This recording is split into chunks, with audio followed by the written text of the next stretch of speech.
Okay, welcome to another episode of the Shed Geek Podcast, and we have an old friend on the show today. Your business name's been mentioned a bunch, but we haven't got a chance to talk to you on here yet. That's right. You want to introduce yourself to the audience today? So I'm Jason Eby. Okay. My business is Friendly City Creative. Friendly City Creative. Yep. All right. It's a long name, I know. That's all right. Easy to spell and easy to pronounce. There you go. Yes. So we're hanging out at the annual 2022 Shed Expo, and we've been talking about doing an episode for a while, but just hadn't got a chance to meet up. I see you all over Facebook, but tell me how you how you met the shed industry. Yeah. So it was back in 2014, I think, when I started doing sales. Okay. So didn't really know a lot about the shed industry. My dad's been in the industry for a while. He worked for a company, originally was on the line, building sheds, and then he kind of moved to transportation. Okay. That was back before the mules were there. He would use the PVC pipes in the bar and move stuff around and get stuck in the yard. And, and then eventually the business grew enough that they needed someone to take care of the trucks. So he kind of was in charge of the truck shop there. Okay. So I was familiar with the industry a little bit because of that, but was looking for a different job and ended up starting in sales there. Okay. Not really knowing much of anything about sales or sheds. What was your experience in that? Coming in new like that, what did you take away from it? It was a learning experience, just trying to figure out how do you sell anything. Because I hadn't really sold anything before. I had done some lawn mowing when I was younger. I had my own lawn mowing business. I had done a few other things, but hadn't really had to sell in that way. It was a great platform for me to learn how to do that, and they gave me a lot of grace and training, to learn the industry. I think one of the things that I loved the most about it was when people would come in with this idea of some kind of custom building that they wanted to build, and we'd sit down and we'd figure it out, and we'd make it exactly how they want. Yeah. I remember one, it was like a kind of a cottage style. Okay. So it had a dormer off the side. I think it was like a 14 by 16 or something. Okay. It was almost square, but not quite. Had a little dormer off the side, and then we put like this roll-up garage door in the side and made like a bar there, so that they were going to use it as a pool house or something. Okay. So like figuring out, okay, what should we do here? I think it was even like a full glass garage door or all window panes or something, and vinyl siding and some things like that. I just enjoy working with customers to design something that's out of the ordinary. When you were new in sales, what really helped you the most? When you started into that environment, you didn't know a lot about sheds, you didn't know a lot about sales. What are the things as you look back that really helped you the most? Mm-hmm.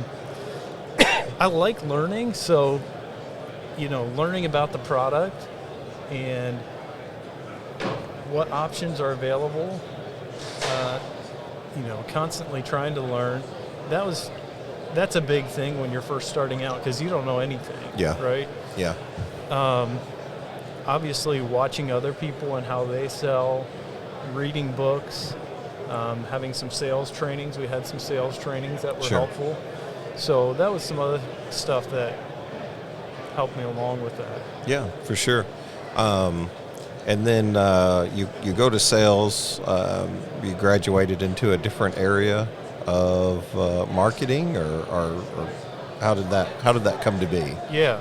So I worked for that company. I actually transferred to a different location with that same company to a smaller branch, and then was in sales there, and also started running their social media for that branch. Since it was a smaller branch, they didn't really have a social media or marketing person at that location. So what year was this?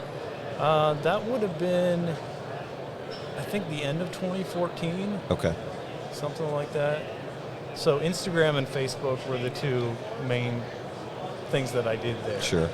I may have messed around with a couple other platforms, but I don't think I really did much there. So I was still in sales, so the social media was just a fun thing. I like going out, taking pictures, trying to, hype up the product, stuff like that. Did you see a lot of success early on with social media, or did it take time before it built up?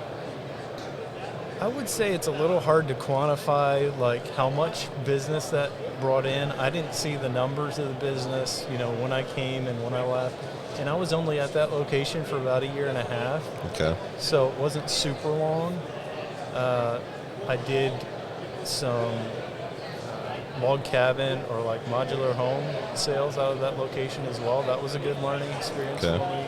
On-site garages, so some of that. And then I left that company and started working for a different company elsewhere in South Carolina. Okay. And then worked for them for about 2 years and did all their marketing. Okay. And plus sales. And during that time, we got a consistent logo for them because they didn't really have a consistent logo. They were a smaller company that was growing. So kind of got consistent branding, helped create some graphics for them, some brochures, things like that. We had a different company redo their website, but then over the next year or so, I kind of went through it and redid it again, kind of page by page or whatever. Sure. Because I knew the customers and I knew, what I thought should be on there. If I were a customer, this is what the information I wanted to know. Where do you place, what premium do you place on something like a website and good branding whenever you're trying to get a company out there on social media? Right. Where does all of that play into all these shed manufacturers or shed haulers or shed dealers that are listening today that don't have or don't operate social media or have someone that does or a website? What's the disparity between having that and not having that, in your opinion? Yeah. I think there's probably a continuum there of how well you do it. Sure. You can't just throw a website up there and expect it to do everything for you. Sure. Whatever. But branding is one of the basic things that you have to start with. Think about some kind of lumber company with the color orange. What do you think? Yeah. Home Depot right away, right? Yeah, for sure. It's the brand. It's the whole package too that they do.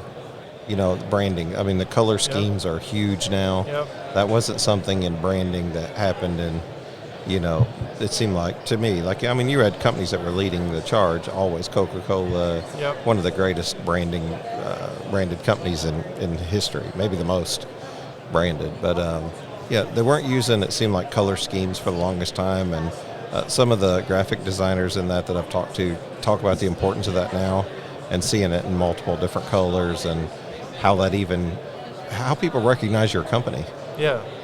And different colors make people feel different things. Yeah. Some of that gets way in the weeds, and I feel like sometimes, especially for a small to mid-sized company, it's kind of like stressing over the 5% that doesn't make that much of a difference.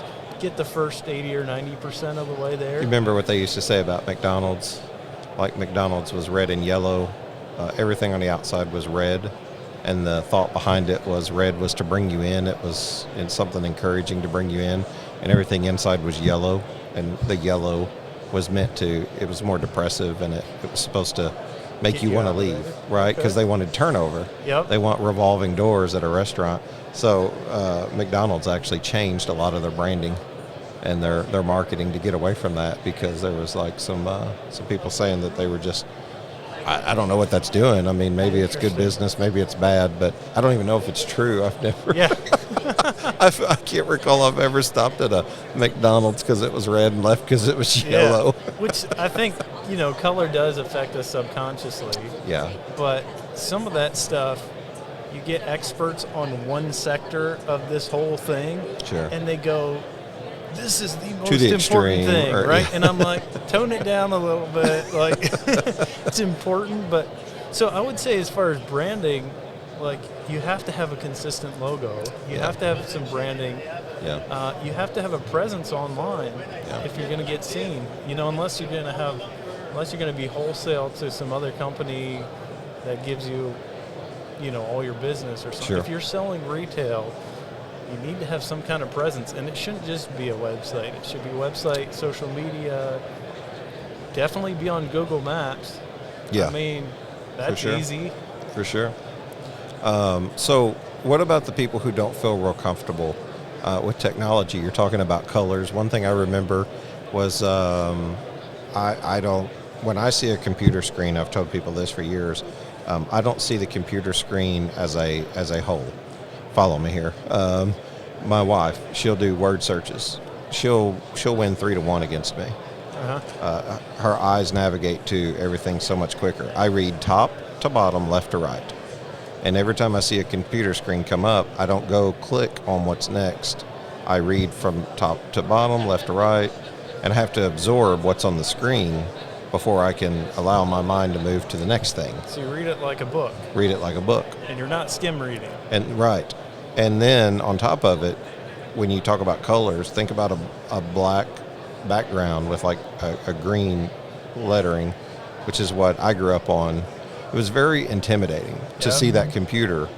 You know what I'm saying? And it wasn't until my 30s that I began to develop my own understanding of technology. But I was very uncomfortable with it. What advice do you have for folks like me that kind of have a little bit harder approach at seeing and understanding and overcoming the anxiety of dealing with technology, because it's just sometimes it's so beyond my level of comprehension in the way that I see others comprehend it? Yeah. I would say my mind goes a couple different directions there. One is, do you have people around you who do know the technology, that can walk you through it? Mm-hmm. Another thing is, how do you learn with that? Mm-hmm. Do you learn by being told or being shown? Someone like, here, press on this, see what this does, whatever. Sure. Do you learn visually? Go to YouTube and look something up. I mean, there are so many resources out there. Yeah. And yet, sometimes that is still disconnected enough that it's like, it's nice to have someone who can personally answer your questions, and that they kind of know what they're talking about. They've done it. And like, oh, you just do this and this. And oh, okay, that makes sense. So after you, let's segue, after you got out of sales and you kind of started getting into the websites and the branding and things like that, where did that take you? Yeah, so, well, let me give a little history for Sure. why we went into that kind of business. Go for it. I wanted to start my own business. I've wanted to have my own business for a long time, which I did when I was younger. I had a lawn mowing business, but I was pretty young, and Sure. my dad helped me run it some and whatever. So my wife and I were talking about, well, what kind of business could we start? And we had a whole list of ideas and trying to decide what we wanted to do. We were thinking an ice cream truck even part of the way through. I like it. That's cool. Ended up deciding on laser engraving, and kind of with that, the creative design aspect. Okay. My wife's pretty creative. She's probably more creative than I am in certain types of ways, especially. And so it was something that we could kind of work at together. We were newly married at the time, and so we were thinking, what can we work at together? Yeah. And so that's kind of why we ended up with that. And I bought a small laser engraver and started making these Yeti mugs and these, little signs and things like that. And then with that, because of the experience I had with websites, both with another job that I had before and with the Shed company that I had worked with, I just started building that out, building my own website for my business. Sure. And then people got to know that I could do that. And I'm entering some of the data for my own website right now, doing things like email blast and things like that. For your average tech geek or marketing person, they would say that's not something to brag about. But I didn't get my first computer until I was in my 30s. I did manual labor, so for me, I never craved the information. And I have taken leaps and bounds to be actually putting content, in a like a WordPress website. Now I've got my backup, Eric, to help me out whenever I need that, and they do such a great job at being responsive to that.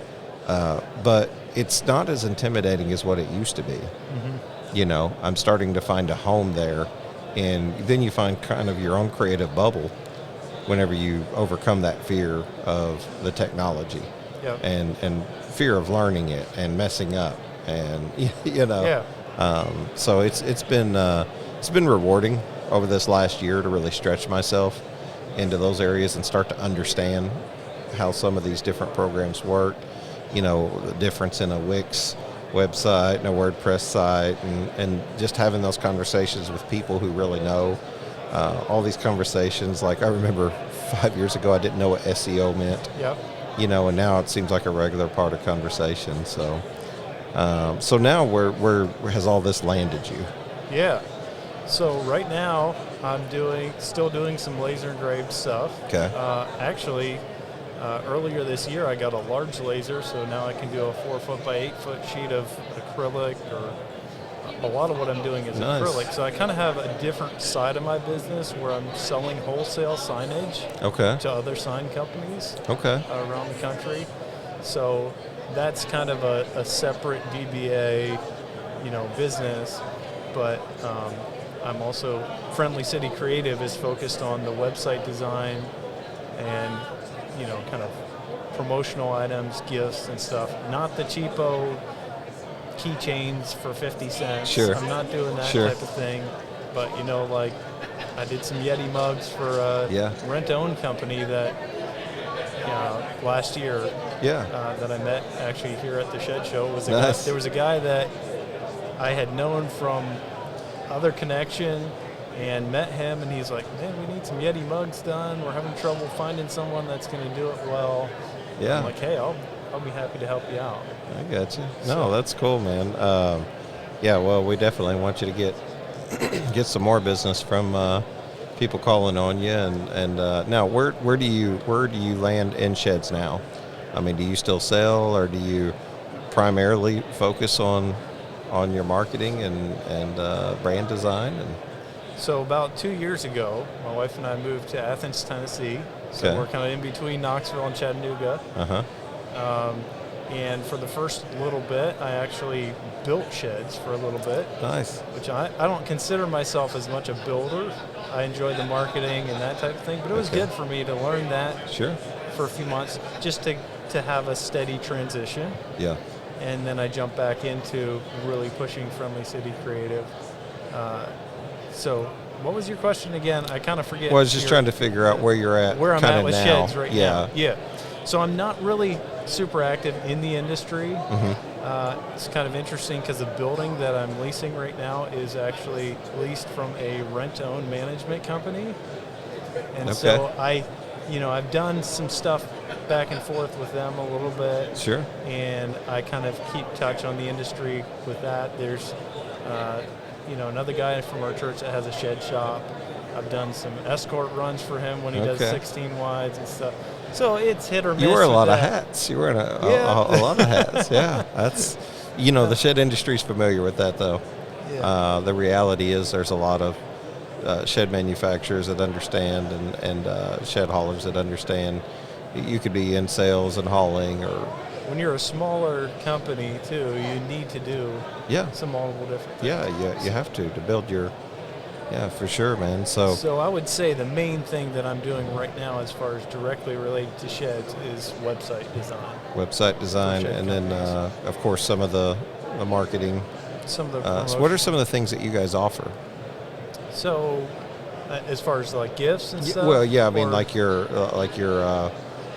mugs and coffee cups and Yeti and all that. Like, what all do you guys actually put out there? Yeah. So I would say a large part of that would be your mug, different types of mugs and stuff. Coasters, I do some keychains. I said I don't do 50-cent ones, but I do some engraved keychains, leatherette or metal. I do slate signs, some different things like that. Cutting boards, realtor closing gifts. I do some cutting boards. That's not directly related to sheds, but even for shed companies that are wanting to send something home with their employees for Christmas. Sure. A Christmas basket or something. Great idea. Or someone that rent-to-own company that wants to send something to all of their clients. Stuff like that, we could put together a little package, maybe with a mug with your logo on and a coaster and a cutting board and, put some coffee or something in there. Yeah, no, I think it's great, man. Where's your future taking you? Is it taking you into this full time, and is this kind of a passion, a dream for you? And are you going to be exclusive to the shed industry and all of these things, or? I guess some of that depends how much business I get from the shed industry. I can only do so much, but I mean, you can always hire more people. But good answer. Right now, I don't see the website design and marketing thing as being. It is full time for me right now. Sure. Pretty much. But I'm also focused on the sign industry some now, since I've kind of gotten into that. That's been pretty. What's the key? What's the key on a good website? What do they want? They want inventory listed. What's the things you encourage them to do? What do you do to generate, traffic to their website? Give me some just tips or whatever that you could, pro tips on providing a good website. Yeah. So one of the things that I tell people first is think like a customer, or maybe not even think like you think your customer thinks. Does that make sense? Think like a dummy when it comes to your industry. Yeah. Think like you don't know anything about sheds. Yeah. Because the reality is, your knowledge about sheds might be an 8 or a 9. If you tell me it's a 10, I'm going to tell you you're lying, because there's always more to learn. But it might be an 8 or a 9. You know a lot about your product. You should anyway. Sure. Your customer, you might think, okay, well, I'm going to put a website out there. I'm going to bring it down to a 4 or 5 level. Your customer might be at a 1 or 2. Yeah. They're coming in and they're asking well, do you have a 9x13 shed or something? Absolutely. They have no clue. Yeah. What is a double top plate? What is double studs? What is the difference in 3/4 inch and 5/8 flooring? All of those. I remember learning about just product. That was a big thing for me, to really just invest into learning about product.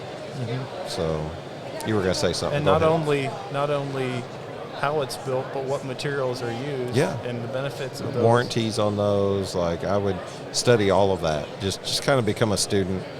That's kind of where the thought of a shed geek kind of derived. It's like I want to learn everything about it, and started just taking. I remember going to, I think it was the Hopkinsville Shed Expo as a dealer, and I was taking everything in that I could. And I had worked in purchasing, so a lot of the companies were, I was familiar with, because I had ordered, material for them. But it was a blast. It was a blast to come to events like this and just take it all in. You can learn. Yeah, you can learn so much, even as a dealer. You think, well, I don't know the company. But you'd be surprised at what you can take away from different events that the industry hosts. Yep. So. Yeah, and what you were saying about, the different products and the pros and cons of that is one thing that I think is so much fun to explain to customers. They come in and you tell them, well, we have 3/4 tongue and groove flooring, or we have pressure treated 3/4 flooring. Here's the pros and cons. Metal siding versus wood siding. Or smart side or whatever.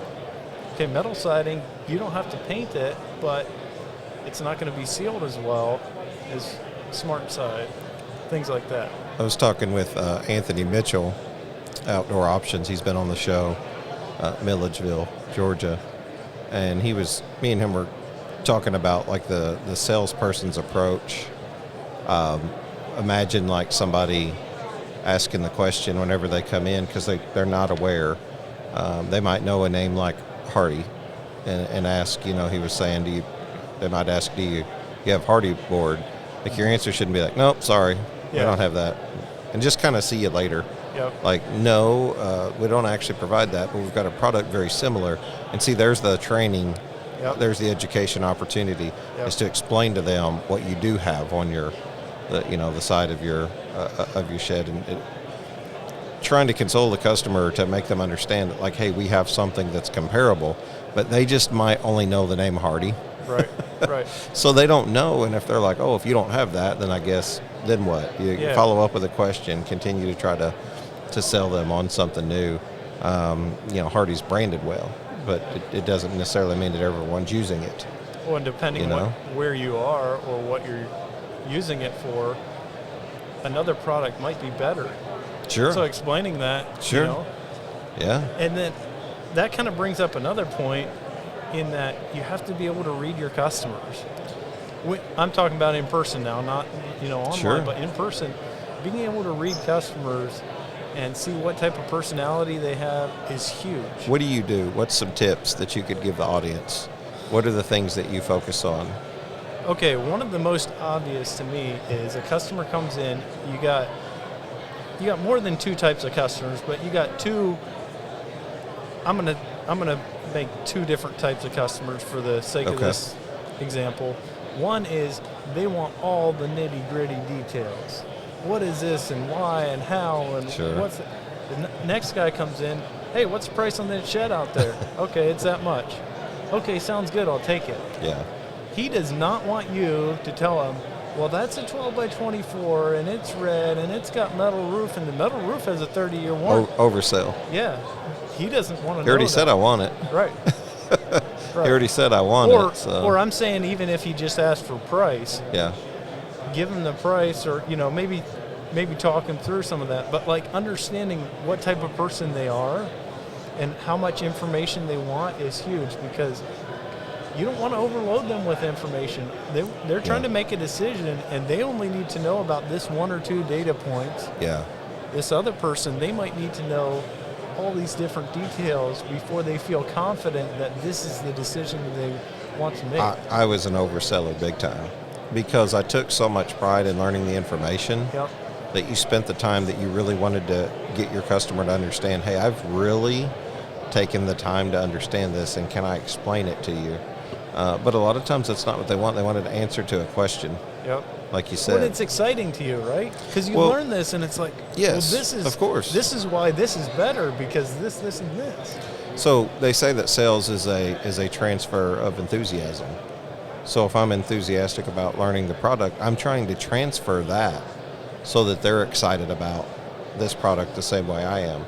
But the disparity comes whenever you oversell, whenever you constantly give them more data points, like you said, and you got to slow down and answer the questions that they are asking, and then you have to ask open-ended questions back to continue that conversation.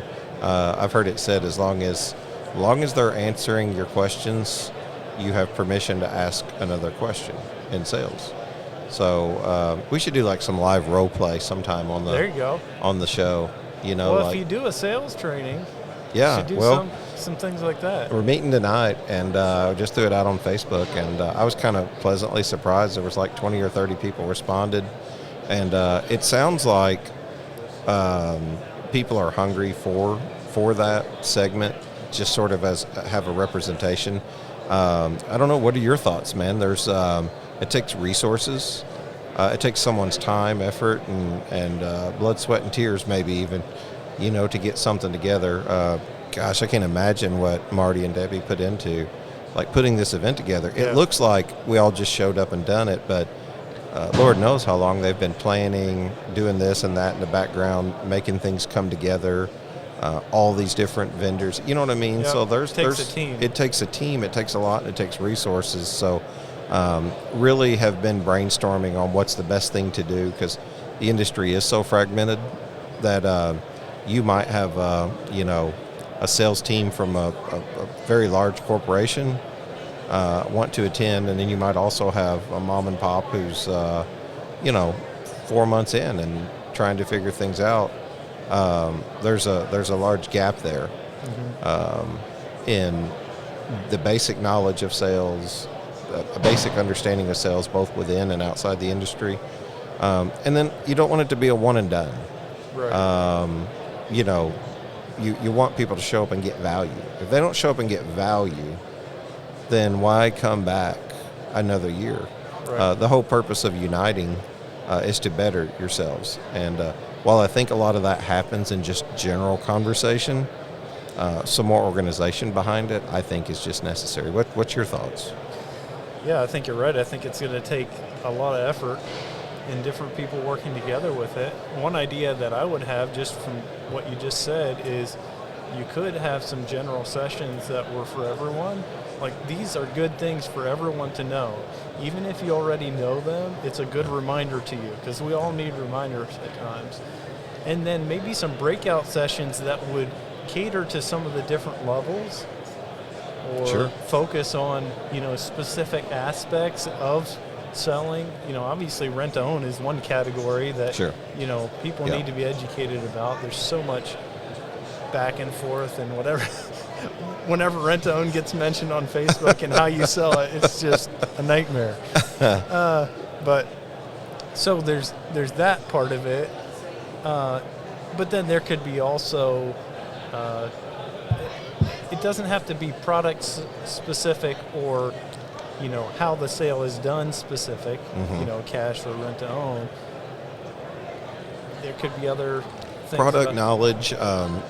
So, like, it's easy to kind of identify, like, the haulers as, they kind of have, like, the great group, too. Let me just start by saying, got to go to Utah, got to go to southern Indiana, hoping to go to Texas and Montezuma in November.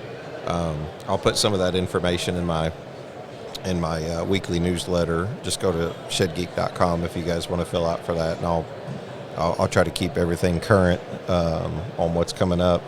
But they're just doing a great job. But they have cool tools, cool trucks, and just cool equipment and things like that. With sales folks, we're I kind of identify in that category because that was where I found my most success and felt most at home. But for me, it seems like you have to get over, well, there's ego. I don't know, there is in every thing. Don't get me wrong. Yep. It's just haulers, builders. None of those are exclusive. We're all imperfect. But what I'm saying is, like, sometimes in sales, it's probably a little bit more prominent. Ego, pride, and things like that, because a lot of you guys, working completely on commission. Yep. You know what I mean? You're driven. You have to be confident. Yeah, you have to be something. confident. So trying to break down some of those barriers to say we want to offer something that helps. Yeah. Like, not something that it might challenge you, but not something to challenge you just for the sake of challenging you. It's to better the industry and you or a company as a whole. So really, there's been a lot of brainstorming go into this. There really has. And there's been a team working in the back, believe it or not, already for about 2 months trying to establish this. So might not make sense now, but when this episode comes out in maybe 8 weeks and some announcements between here and there are done, it might start to make sense that trying to piece the puzzle together a little bit. Good. I think that's really good to focus on the value that you're bringing. Yeah. One of the things that I don't like about some of these conferences or the advertisements I get for them, I haven't really been to many, is it just feels like so much of it's hype. Like, get people fired up. Yeah. It's like, okay, there's something to that. Sure. It is Yeah, it's exciting important. to Yeah. be here with a bunch of other people. Yeah. And it is. But And then give get value. Give actual value. Give tips on how we can do this. Sure. And, like, give them something they can go back with and increase their sales next month. Absolutely. Absolutely. And serve their customers better. Yeah, no, that's people will continue to use and pay for products and services that add value. Mm-hmm. The same as a shed. Me and you have sold sheds. Yep. You know that you can sell a quality shed to the right customer for sure. I mean, most customers no customer ever says, give me less quality. Yeah. They only say, give me less price. Right. It's your duty to overcome the price barrier. Yeah. I would ask questions. I would continue to drive forward and try and figure out what made them tick. I'd follow up. I was not great at follow up. I did do some good follow up, but I wasn't using CRMs and things like that when I was selling. I was using Notebook and pens, but I really enjoyed the follow up. But I'm hearing these guys that follow up multiple times, and eventually get the sale. And for some people, they're just not comfortable with that. They think that's kind of being pushy or whatever. So, yeah, all those are good thoughts. It'd be good to have some not just industry, but maybe outside industry professionals come in and talk about it. Yeah. I think it'd be great. Gosh, if people want to find out, let me ask you this: where's the shed industry going? We got a little bit of time yet, so I want to ask you, where's it going in your opinion? I feel like the shed industry has really matured a lot in the last 5 or 10 years. Mm-hmm. I mean, obviously, I'm fairly young, so I haven't been connected to it or seen some of the history. But I've heard some of the history, and I've seen what my dad went through with delivering buildings then versus all the equipment. And then I look around at an expo like this, and I look at all the software companies, all the different manufacturers that are making different parts or things to just make it easy to customize the shed how you want it. So I think it is maturing as an industry. I think personally there's going to be more automation in production. I would love to be a part of that. Kind of letting the cat out of the bag. yeah, for sure. Yeah. But I just think that the shed industry is way behind in the whole production automation thing. Yeah. I mean, you look at manufactured housing and how automated that is. Yeah. And you look at the tools out there, and sheds, you're building 16-inch on center walls all day long, every day. Why couldn't you have a jig for that? Why couldn't you have some automation? So I would love to be a part of that. I would love to, help bring that to the industry sometime. Not sure exactly what that's going to look like or if it'll happen, but it's kind of a dream of mine. If any of these people hear this and they want to reach out to you and say, hey, I'd love to have your input, or I'd love to know more about Friendly City Creative. You did provide us with some stickers early on. Want to do some more ordering from you. I'm curious to see what an acrylic 4x8 Shed Geek would look like. There you go. We might just have to have a conversation. But if they want to get a hold of you, just ask you questions, brainstorm with you, or just order some goods from you, some merch from you, where do they need to go to? Yeah, they can go to my website, friendlycitycreative.com, or email me, jason@friendlycitycreative.com. Very good. Or they can give me a call. My number's on the website too. Perfect. Certainly appreciate. I see you a lot on social media, so appreciate your always willingness to communicate, talk, and I think it's good for people to chime in and do those things, and I think we get better because of it. Iron sharpens iron. So I enjoy seeing what other people put out there and staying connected to the industry. Sure, it's important. It's a great networking opportunity. When it boils down to it, and maybe we can make a better industry for